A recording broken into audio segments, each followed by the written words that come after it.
Welcome to Lynn Cullen Live, talk radio without the static. Email your questions and comments to lynn@pghcitypaper.com. And now your host, Lynn Cullen.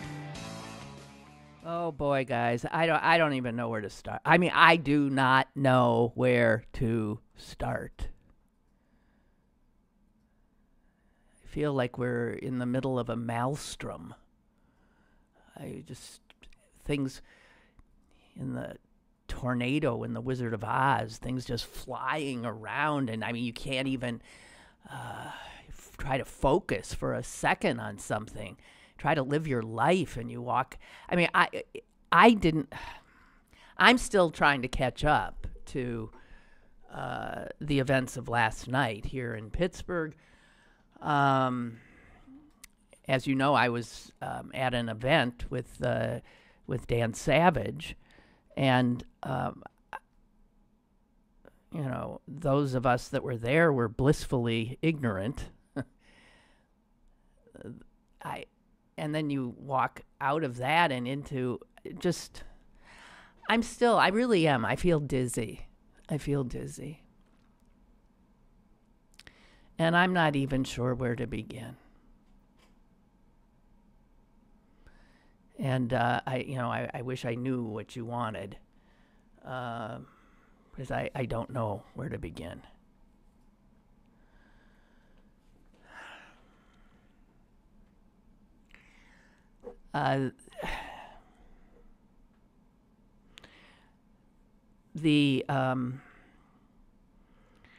So poor Antoine Rose has now, become a national story, in as much as anything can pierce the constant wall of sound that is now American media, that is all Trump all the time. And I can't even begin to imagine all the things in a more normal time that we would be talking about, because these things are happening. We just don't even know about them anymore.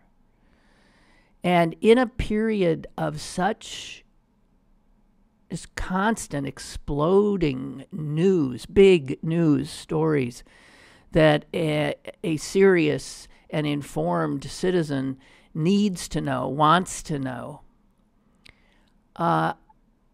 for this to be the era when the daily newspaper is literally disappearing in front of our eyes.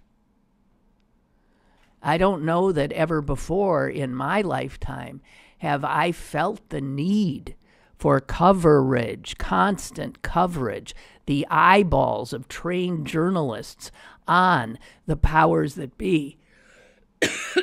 And it's not just in Washington, D.C.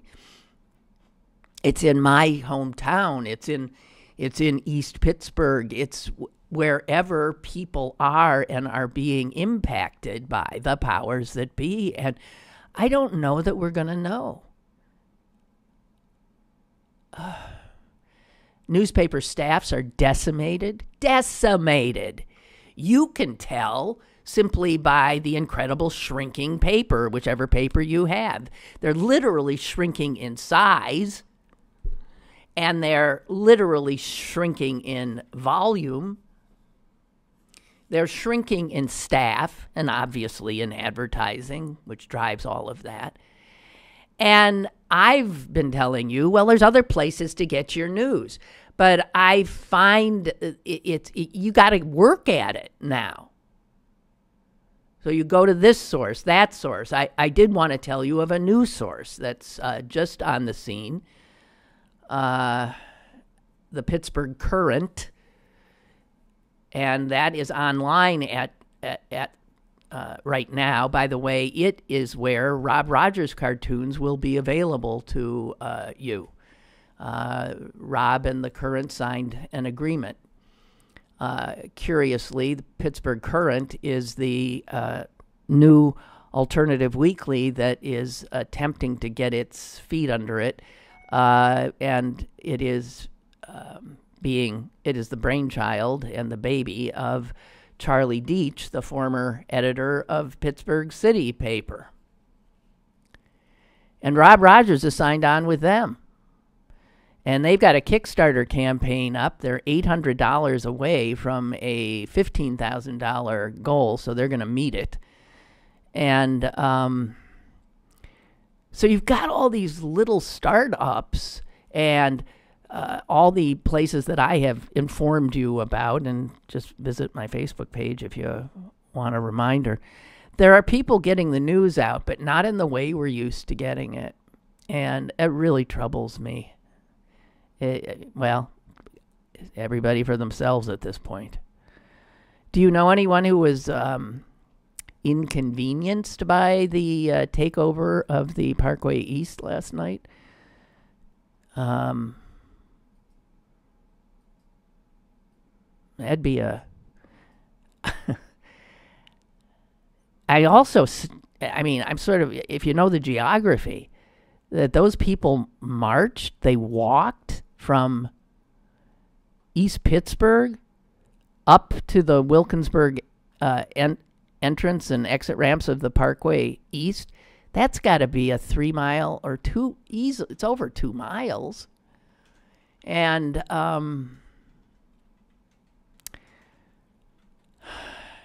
I don't know what to say. I don't know how effective that kind of action is.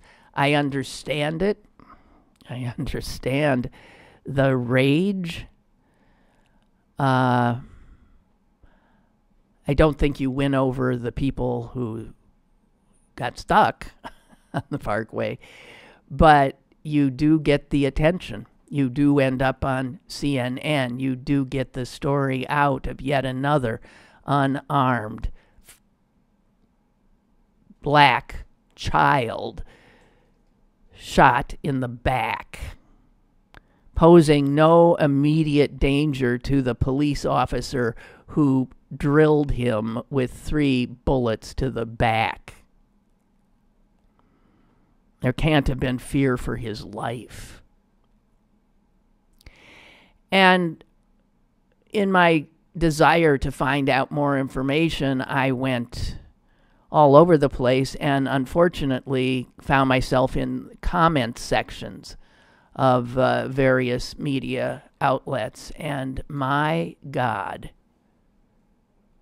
the racist vitriol is...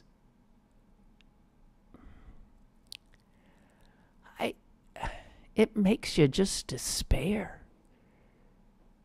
It makes you despair. I want to acknowledge the restraint of the law enforcement authorities in this instance. It's amazing how they show such restraint a few days after they've shown none.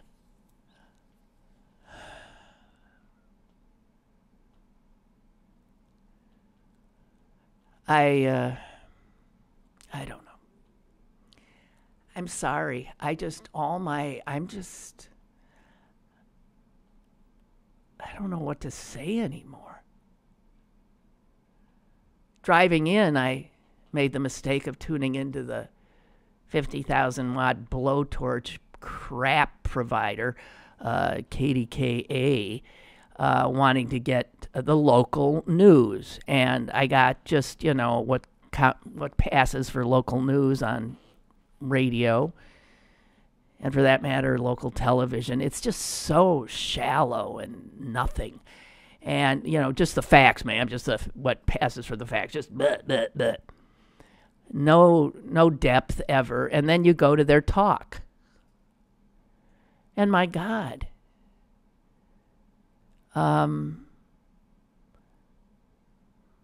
the only callers I heard were just, I couldn't listen. I couldn't listen to it.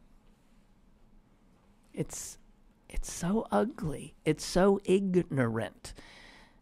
The word ignorant is used strangely in Pittsburgh. I've never gotten used to how it's used, not being a native. Ignorant around here is often used for rude. Oh, that's so ignorant, and they mean rude. And ignorant, when I say it, I mean it is so unmoored from reality. It's so unmoored from any knowledge and depth of thought. Just ignorance. And there's an epidemic of it now, right, in this country.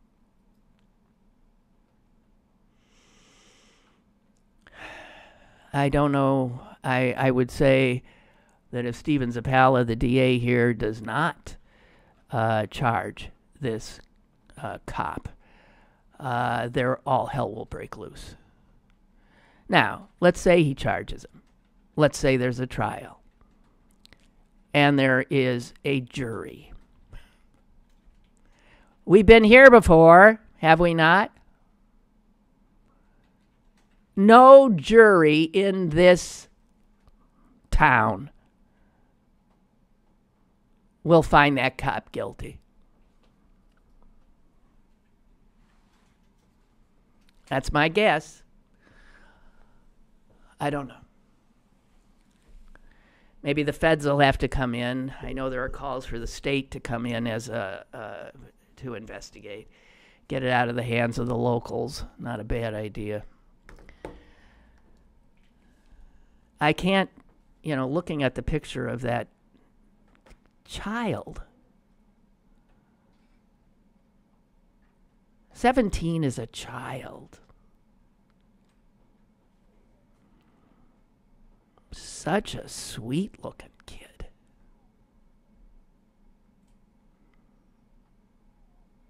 I can't even bear it.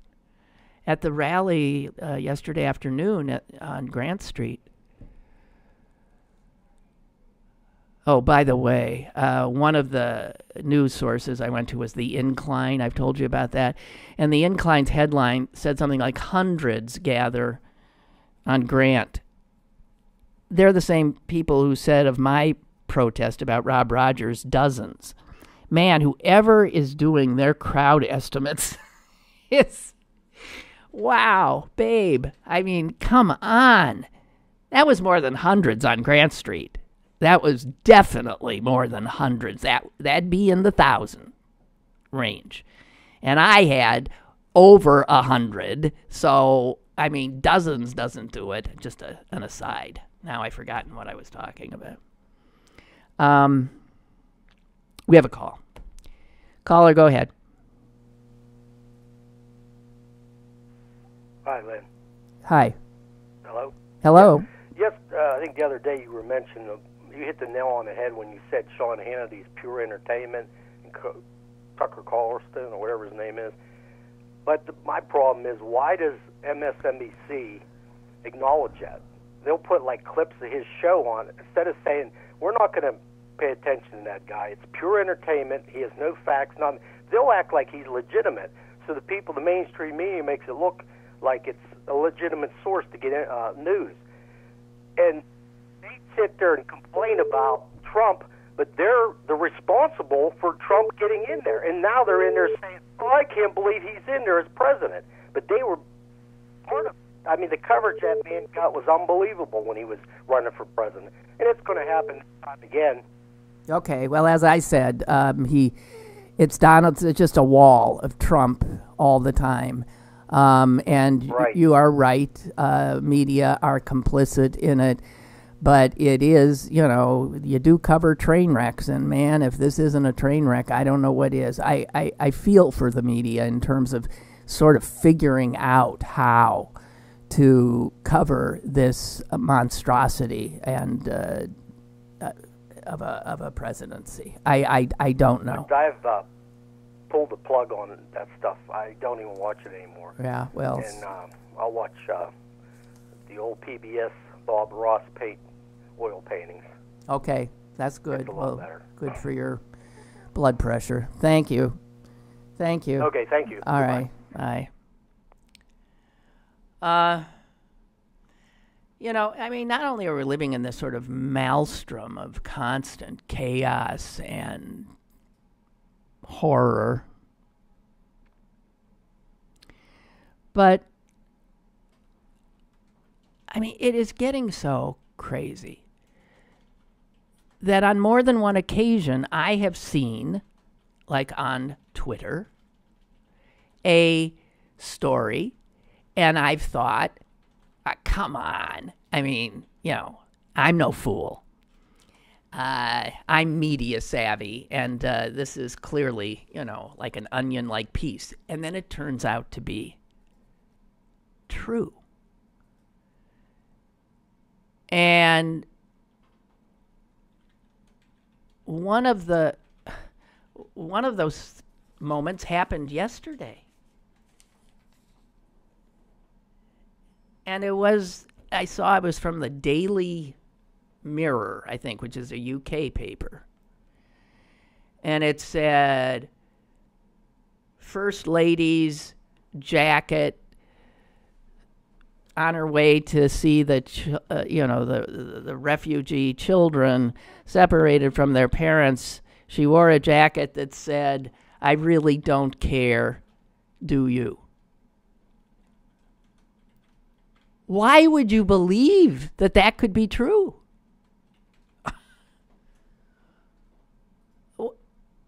I mean, it doesn't make any sense. I'm so sick of living in this time where nothing makes any sense.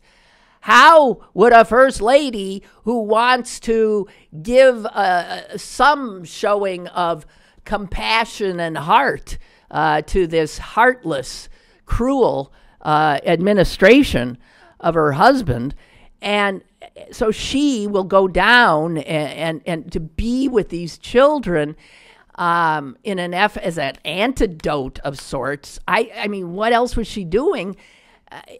And then she dons a jacket that says, "I don't care"?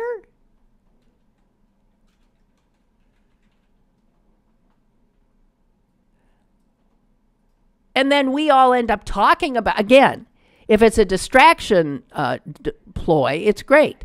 But on the other hand, why would she want to distract from what was an effort to give a more human face to this inhumane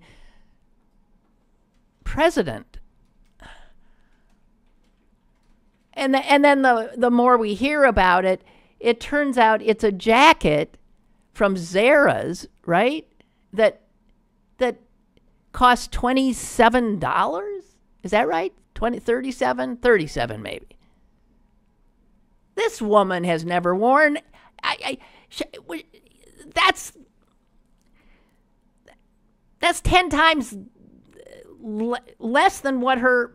I mean, she doesn't wear anything, including her undies and her bras that aren't over $100. How could she? Where would she even come upon that?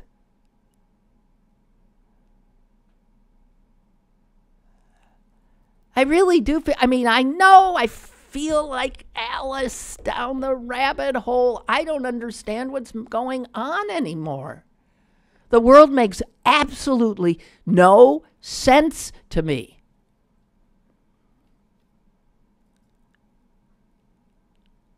I expect, if a rabbit right now with a pocket watch came running through this room, I don't know that I'd even be surprised.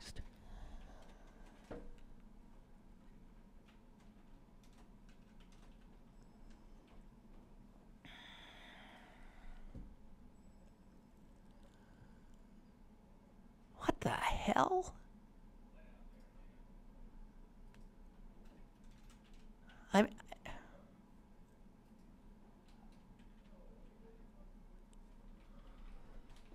I'm sorry. I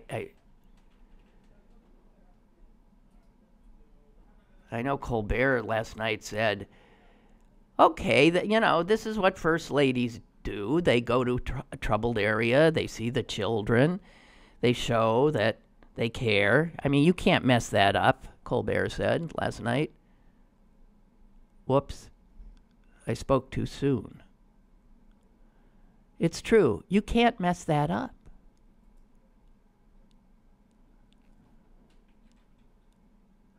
So, and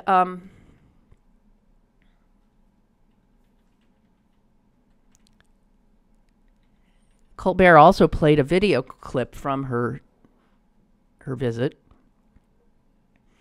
in which she was asking some staff person there how long, what's the maximum length of time some of these children might stay here before they're reunited with their families. And the staff person responded, the average length of stay currently is between 42 and 45 days. And the First Lady took that in and said, that's great. What do you mean that's great? 42 and 45 days separated from their families, when in fact our own law stipulates that they can't be held for longer than 40. So that's great.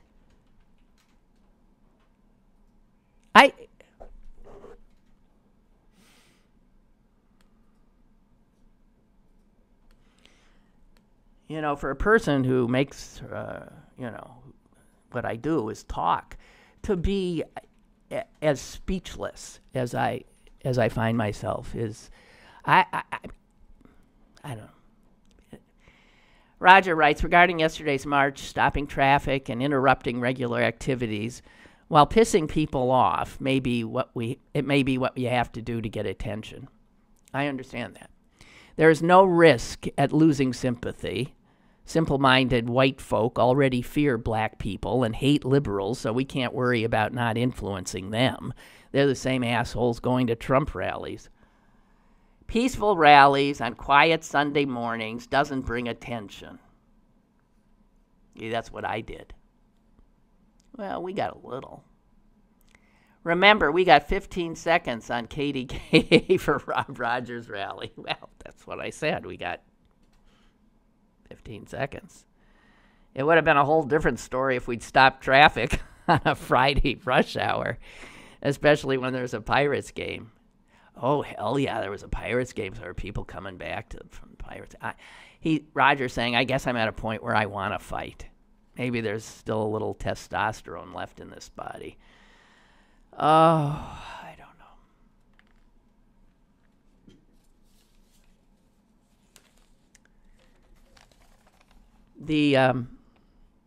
know. And it's as if there wasn't enough to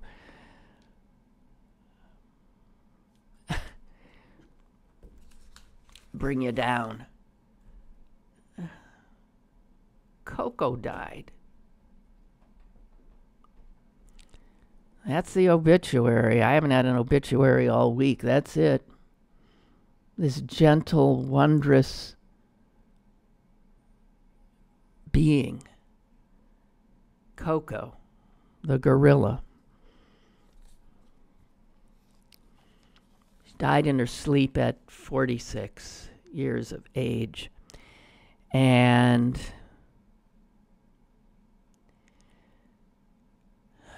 she was most famous for, of course, learning thousands, I believe, of English words and being able to speak using American Sign Language, using her fingers. I mean, she communicated in sentences. She loved Mr. Rogers, of course. She loved Mr. Rogers, and he famously visited her. And the pictures of Fred and her, they break your heart. And if you go to see this wonderful documentary about him, there is a pretty long scene of that meeting. And it's different from the scene that was in the other doc created by WQED. He spent a long time there with Koko. She adored him. She recognized him immediately when he walked in the door. He sat down there with her and she took his shoes off. This huge gorilla, he was dwarfed by her. She took his shoes off. The two of them, their eyes on each other. It is the most moving piece of video. And I was looking at a picture of him, Fred, and Koko. I can't remember what paper it was in today. Sitting, staring at each other, holding each other's hands. And I thought, oh, wow, they're both gone now. Oh, God. Two gentle, wondrous souls. The woman who trained Koko, who taught, I think is a better word, taught Koko American Sign Language and was with her from the time she was a little baby. Is named Penny Patterson, and boy, she must be grieving.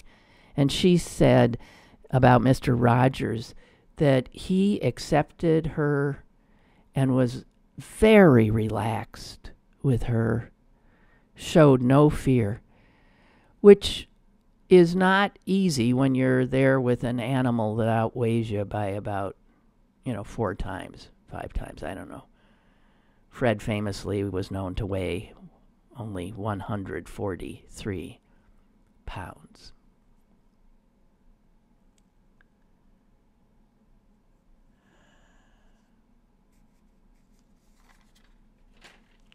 Well, she had a longer life than she would have had in the wild, but I don't know. So, all right, to the news. I'm really sorry. If you tune me out today, I would, frankly. I would. This news, front page, New York Times today, the United States is preparing to shelter as many as 20,000 migrant children.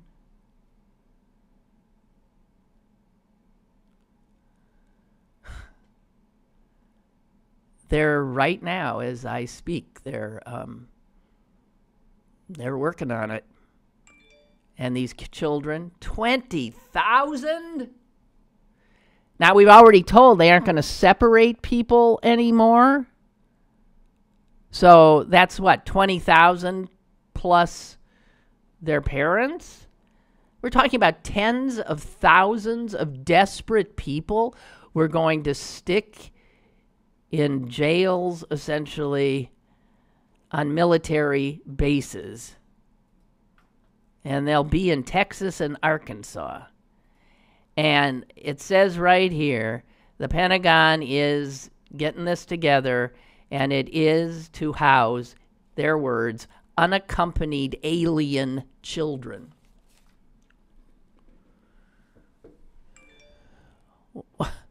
Alien children.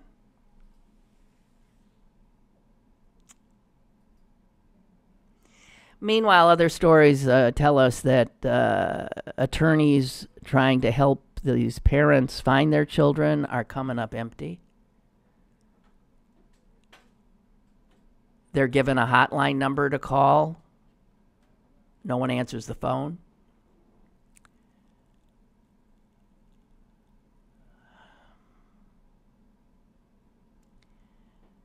And that number is set up by the government, the Federal Office of Refugee Resettlement. And, you would think, well, surely they can find them. You just go through the process. There is no process. Shut up. There is no process. That's the Trumpian way of governance. you announce some huge change in policy, and you don't for a minute think about how to implement it. You first just implement it. Here's what we're doing. And you send that word down to your bewildered underlings. And this is how a president who governs by tweet governs. This is the government of a president who doesn't read anything, who watches Fox News and tweets and feels maligned and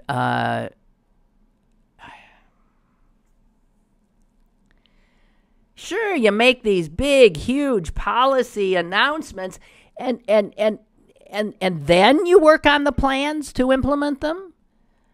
Sort of ass backwards, I think. And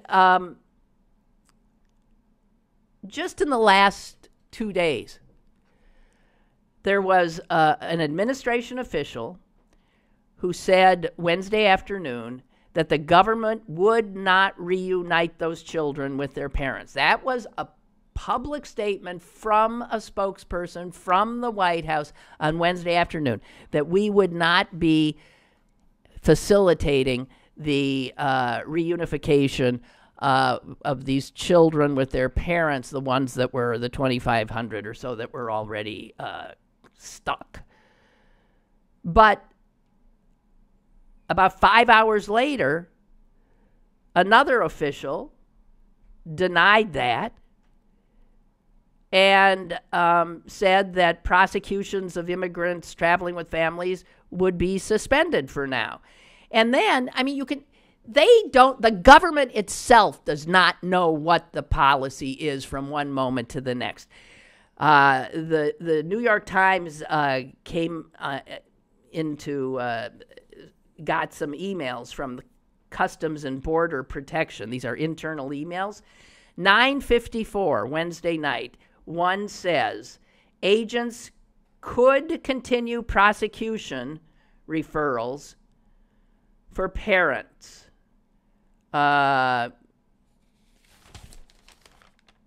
6 hours later, another email to the agent said they should maintain family unity for all families.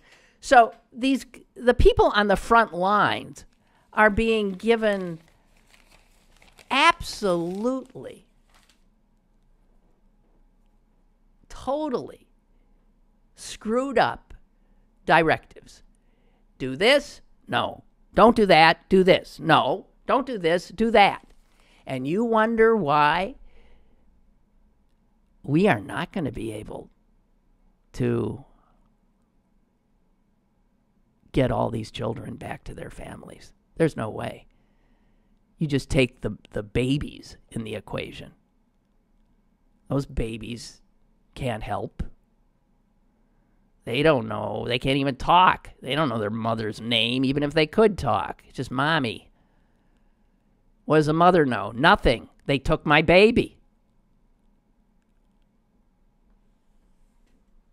Can you imagine our government took children from parents without any plan to be able to reunite them, without any system? Can you imagine that? That's what we've done. Do I have a call? I'm sorry. We have a call. I'm sorry for making you wait so long. Hi. Hi, Lynn. I don't know if you discussed this earlier. I just had a chance to tune you in today, but I'm so incensed. Did you discuss the comment on Fox and Friends this morning? No, what? I don't know if I can take any more. What? What? Okay, one of the great hosts on Fox and Friends said, this is a quote, "Like it or not, these are not our kids. Show them compassion, but it's not like he's doing this to people of Idaho or Texas." Okay.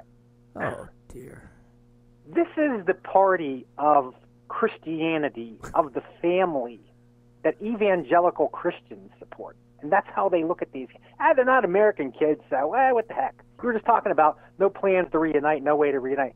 But they're not our kids, so we don't need to care about them, right? If they're not our color, if they're not our religion, we have no sympathy. Isn't that something? If they ain't exactly like us. What do you want to point out? I don't know if you talked about Melania and her jacket yet. Okay. Go ahead. That is the kind of immigrant Donald Trump wants. If you are a hot-looking immigrant, doesn't matter whether you're legal or illegal, and you will get on your knees for Donald Trump and spread your legs for Donald Trump, hey, you're welcome here. But if you're just a little defenseless kid, I'm not interested. And as far as I'm concerned, Michelle Obama was the first lady. I call Melania Trump the first whore because maybe Ivana, Donald's first wife, loved him, but you cannot tell me that his second and third wives married him for love. They married him for money and power. And she's nothing but a high-paid whore, and that's exactly what she is.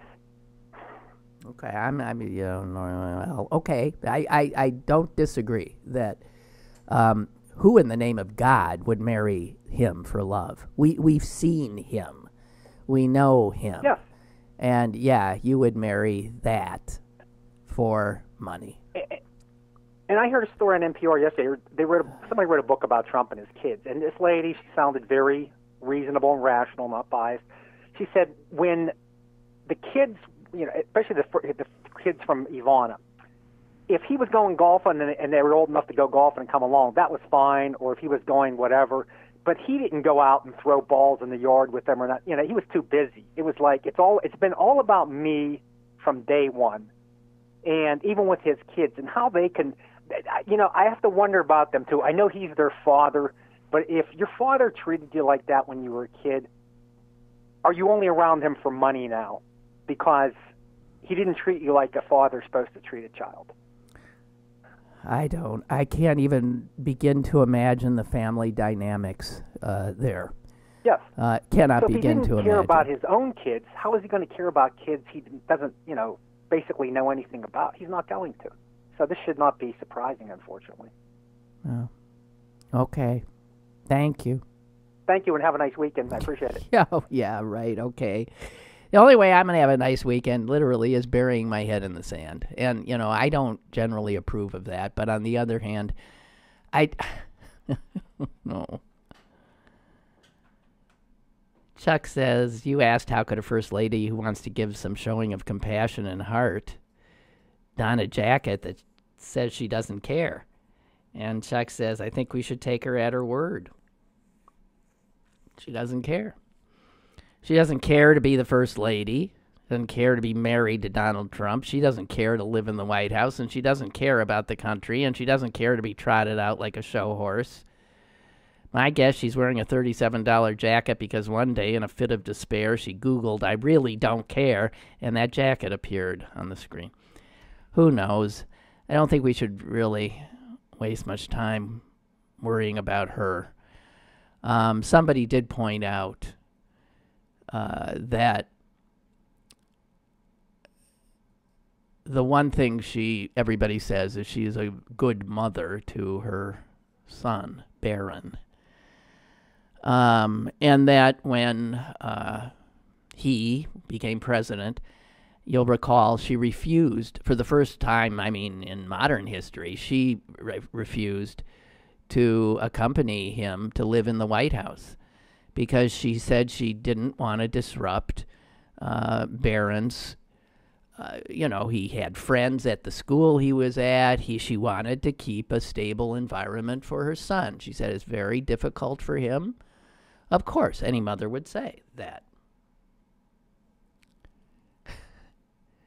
And so the taxpayers of the United States spent, it was untold amounts of money, millions upon millions, to safeguard the First Lady and her son staying in New York City while the other part of the family was in D.C. And the trips back and forth cost a ton of money to safeguard the psyche of that one child.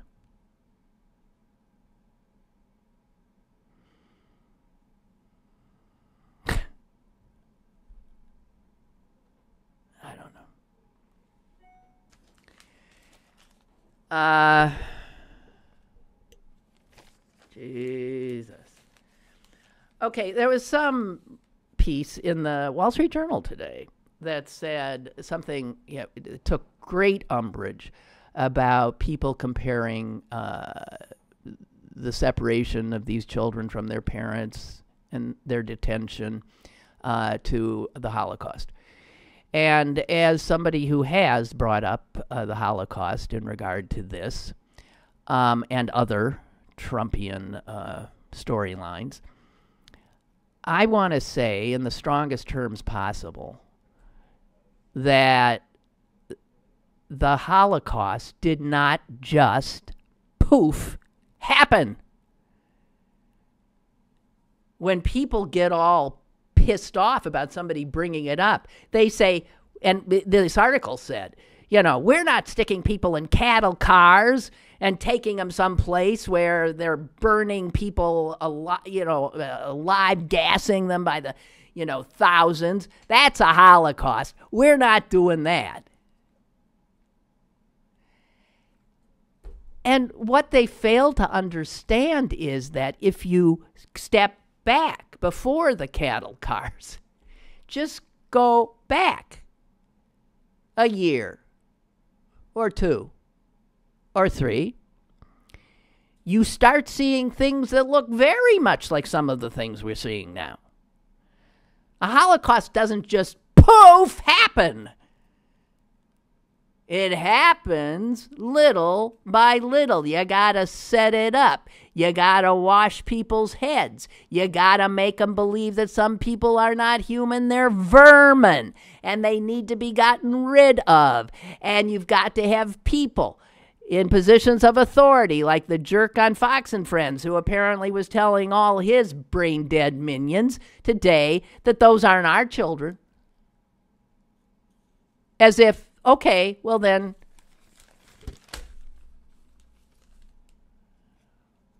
this is what they did to set up the Holocaust, for Christ's sake. People raising the issue now are saying, where are we heading with this? Do we have any historical context to see this kind of, a lot of what we're seeing? The demonizing of American institutions.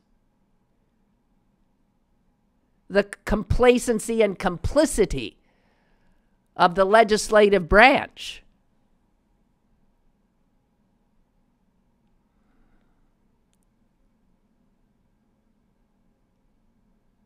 It brings me to a Paul Krugman column today.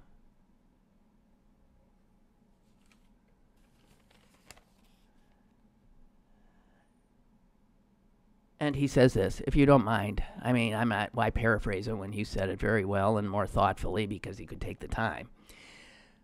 The speed of America's moral descent under Donald Trump is breathtaking.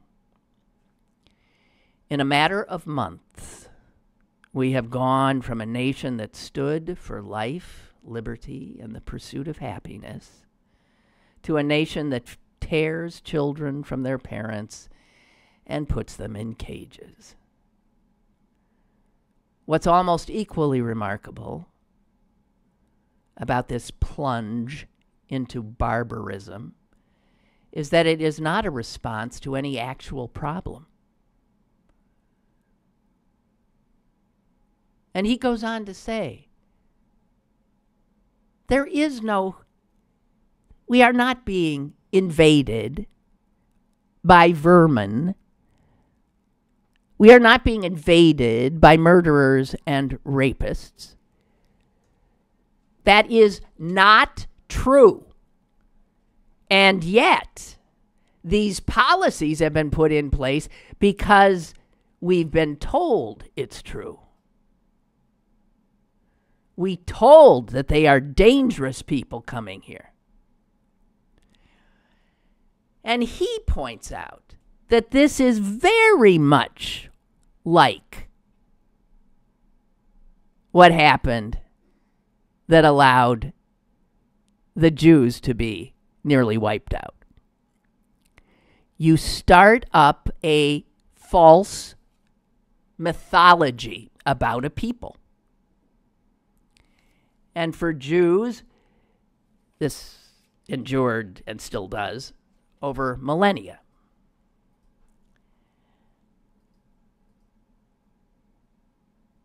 Jews were said to we needed Christian babies to make our matzah for Passover. We needed their blood. And that story was told and retold and told and retold. And even before Fox News, man, that spread. Millions of people all over the world believed it. So if you believe that Jews are killing Christian babies for their blood, well, it wouldn't be too hard to then kill them. Right? So Americans are being told that these people are coming here and they're raping us and they're murdering us. And there is no factual basis whatsoever for that. In fact, quite the opposite. So when Trump called, the carnage in America, this is something he's made up and keeps repeating. It's the classic Nazi Goebbels thing. You tell a lie, you tell a big lie, you tell it often, and eventually it's the truth. They believe it. So Trump's book is right. He takes all of what the Nazis did. And we're not supposed to mention the Holocaust.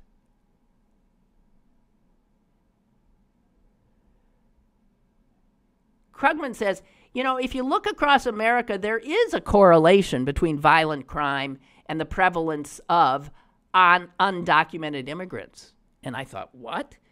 And then he says, yeah, a negative correlation, which is to say that places with a lot of immigrants, documented or not, tend to have exceptionally low crime rates. The poster child for this, he says, is New York City. The crime rate in New York City has fallen to levels not seen since the 1950s, and easily a third of the population is immigrant.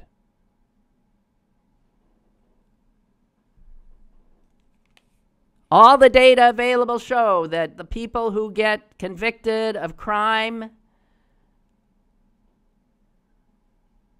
if you are an immigrant or undocumented or otherwise, you are significantly less likely to commit crimes. People who commit the most crimes in this country were born here.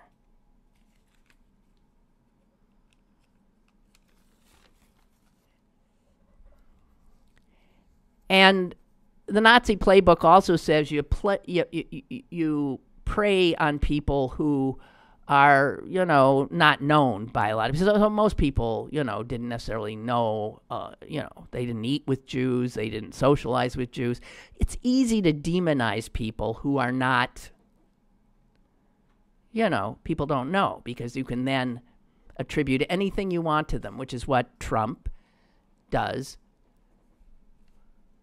with these desperate refugees.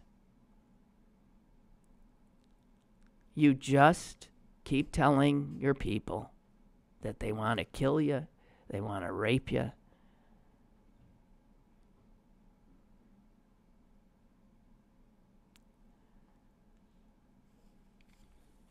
I don't know. So he says, here's the fact, there is no crisis of immigrant crime in this country.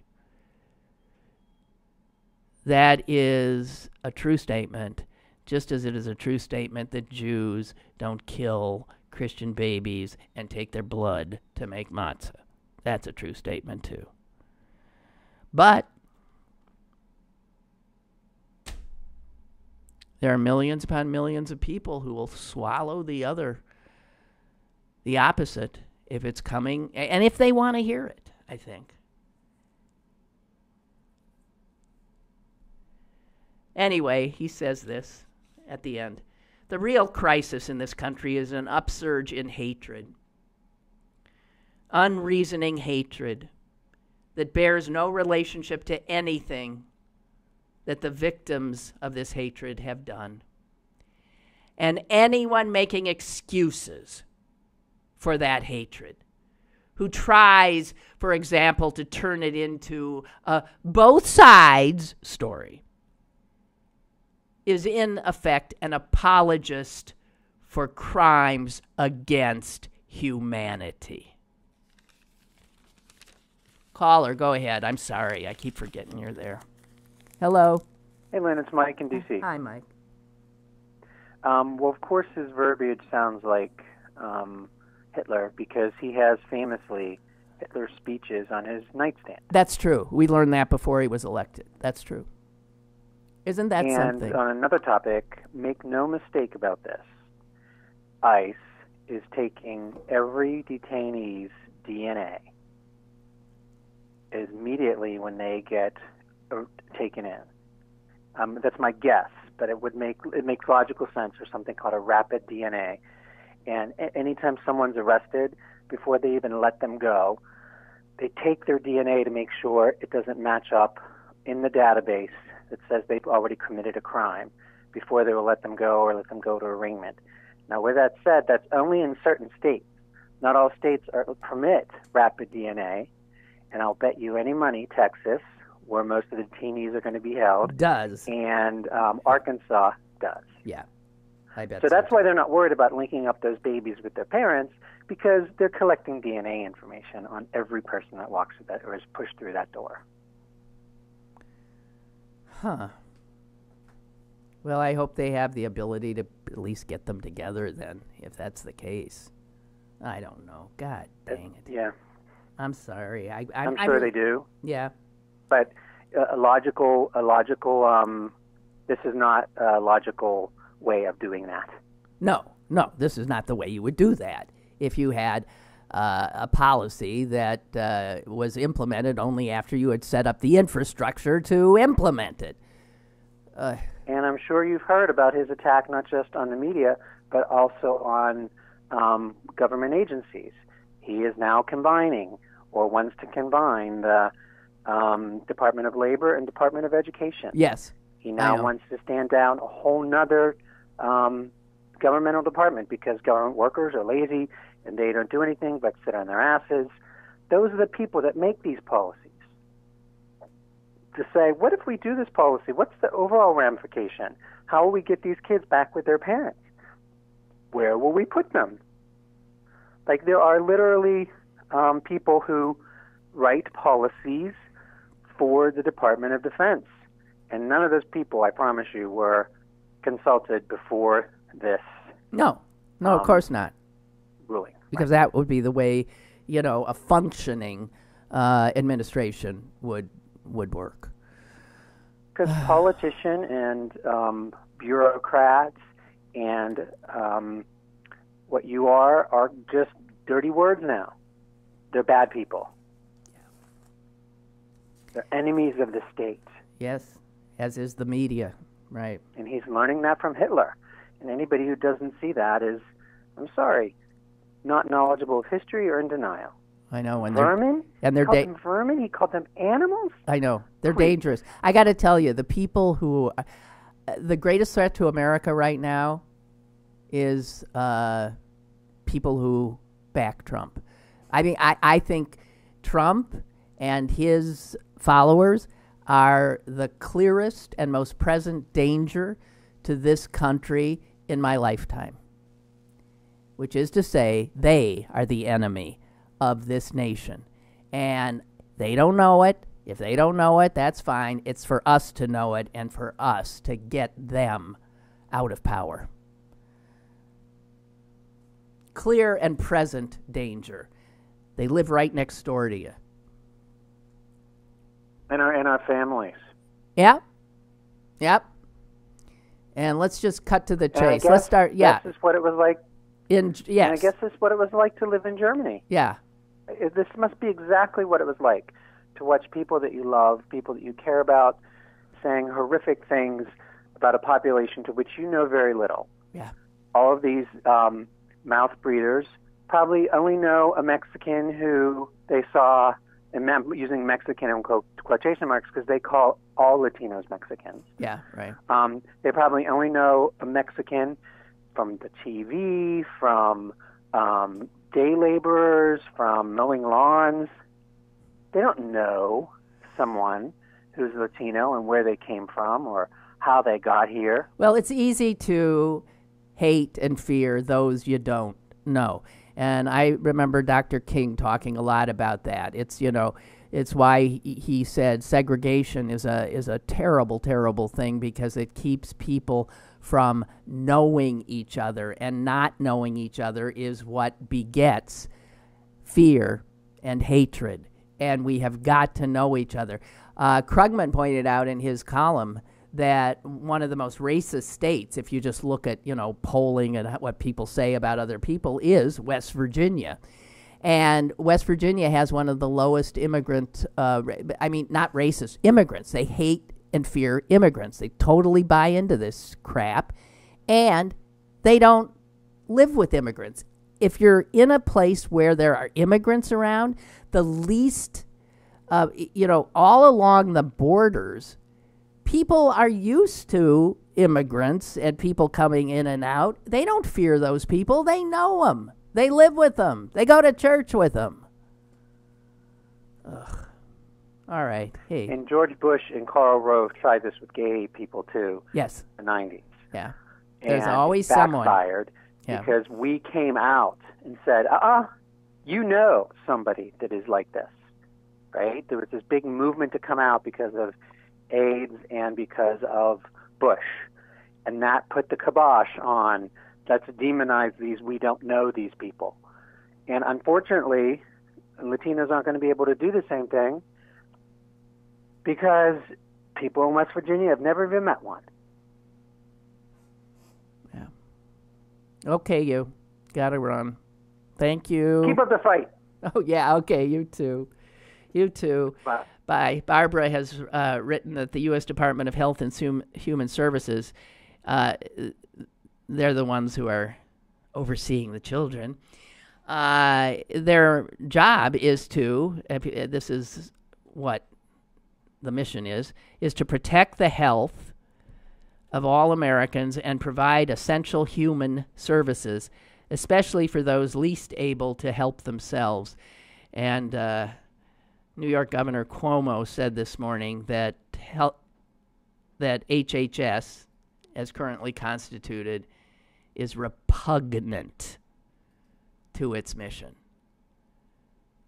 They are, just as the Environmental Protection Agency is repugnant to its mission.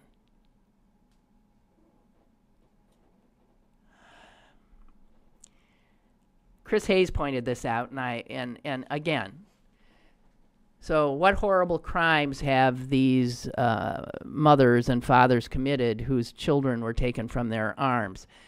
The vast majority of them, the crime they committed was entering the United States illegally. This first time, and most of them are first time illegal entry into the United States is, and I'm sure you've heard this before, that's a misdemeanor. I don't know about you, but I've committed a few misdemeanors in my life. For that matter, I've committed a few felonies too, but misdemeanors, okay? It's a misdemeanor. Here's a felony. Lying on materially relevant information from your SF-86. That's what government officials information they have to disclose before they can be in the government. Lying or omitting information. That's a felony in this country. Well, Jared Kushner, the president's son-in-law, committed that felony by his own admission multiple times. Oh, every time they found another place where he hadn't mentioned something, he said, "Oh, I'm sorry, I forgot." Each time is a felony. Okay? We got all these felonies committed by, admittedly, by the president's son-in-law. Is he getting prosecuted for that? Did he get prosecuted for that? No. But a desperate parent looking for a better life for her children, committing a misdemeanor,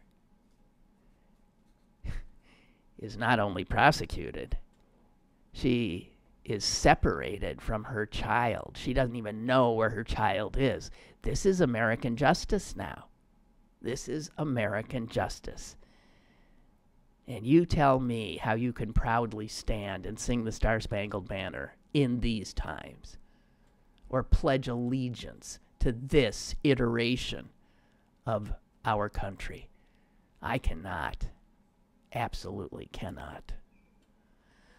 Okay, something tells me it's going to be a very news-heavy weekend in Pittsburgh, so we'll have lots to talk about on Monday. God help us all, and stay sane. That's all I can say. Bye.